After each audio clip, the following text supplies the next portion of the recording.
Hey everybody, welcome back to My Wings of Refuge. I'm so excited today because we're going to make real vanilla extract.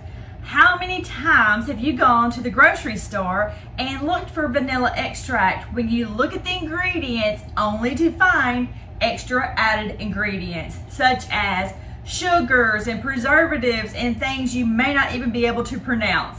I like to find vanilla extract that only has really two ingredients, vanilla beans and alcohol, because that is your typical vanilla extract. I don't need sugar in mine because whatever recipe I'm adding, I can add my own sweetener. So today we're gonna make real vanilla extract.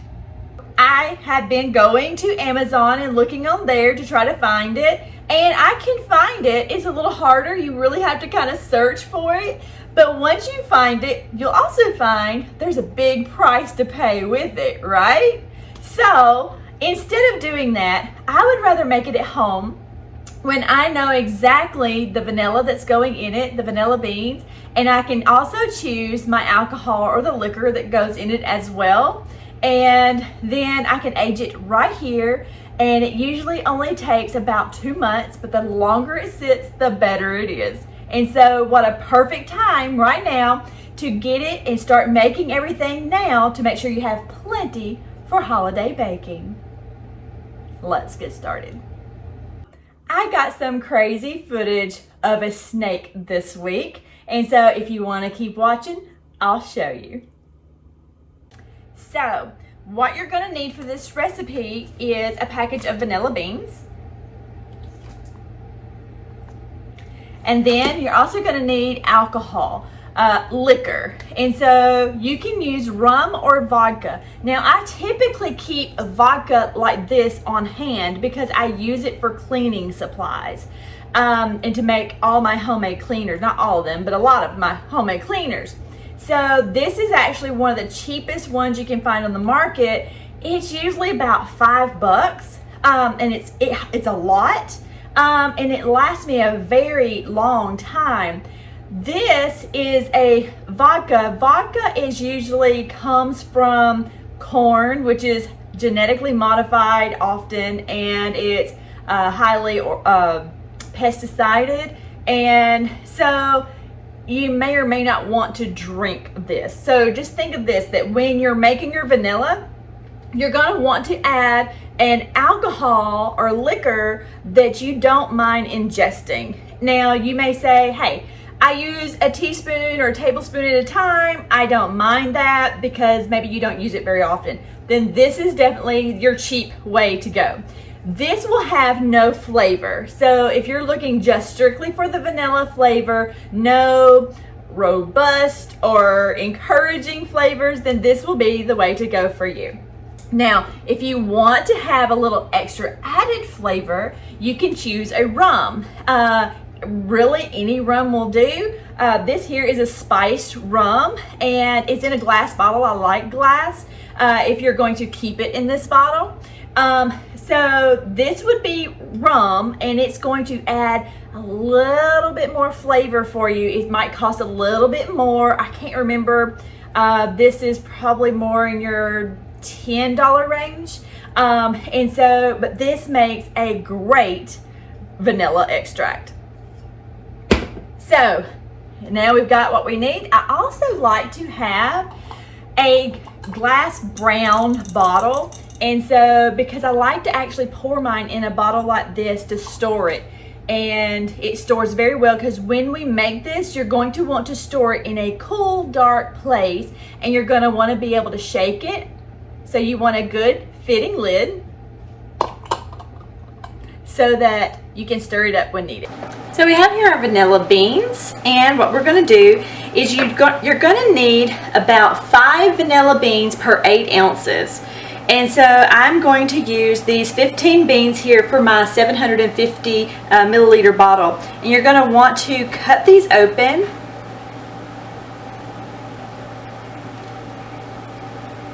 Like this with a knife.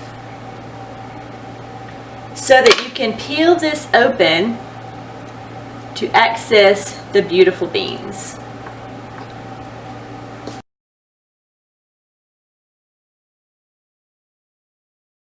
There's different ways of doing this. Some people prefer just to split them.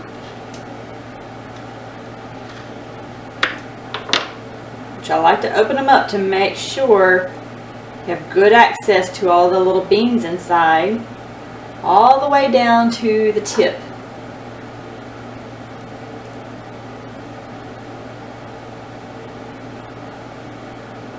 And then, if you want, you can put the whole entire bean inside. Some people don't even split these open. They just want to cut them into little chunks. I want to taste all of the vanilla flavor I can possibly get. And so I just tend to want to pull these open best I can. And you can still dump them in. However you wish to do it, there's no real science behind it. You just want to make sure that these are opened up somehow, because you want the alcohol to get in there so that you can release these little beans and the wonderful flavor they give.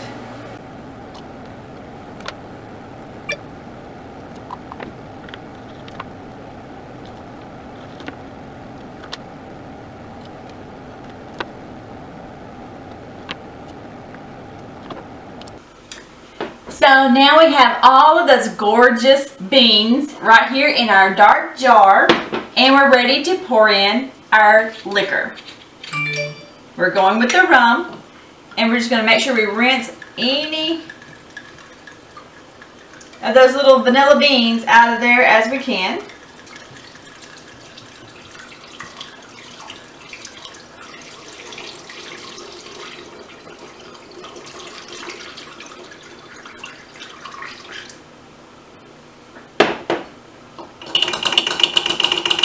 So here you have it, our vanilla extract. We're just going to shake it every so often, and we're going to store it in a cool, dark place in our cabinet, and just shake it as often as possible. But we've got to wait at least 2 months. The longer you wait, the better it will be.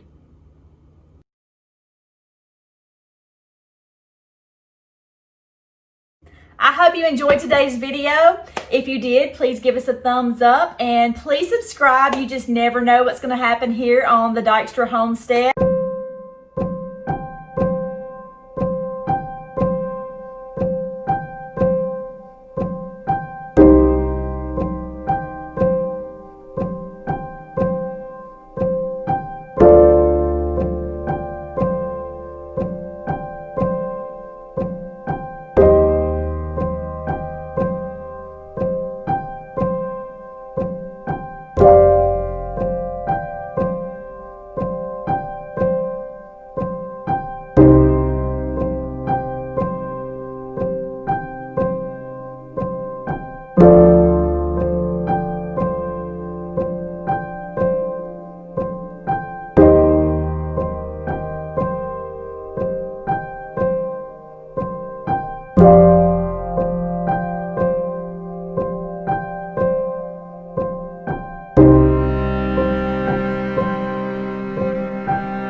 Have a great week, y'all. See you next time.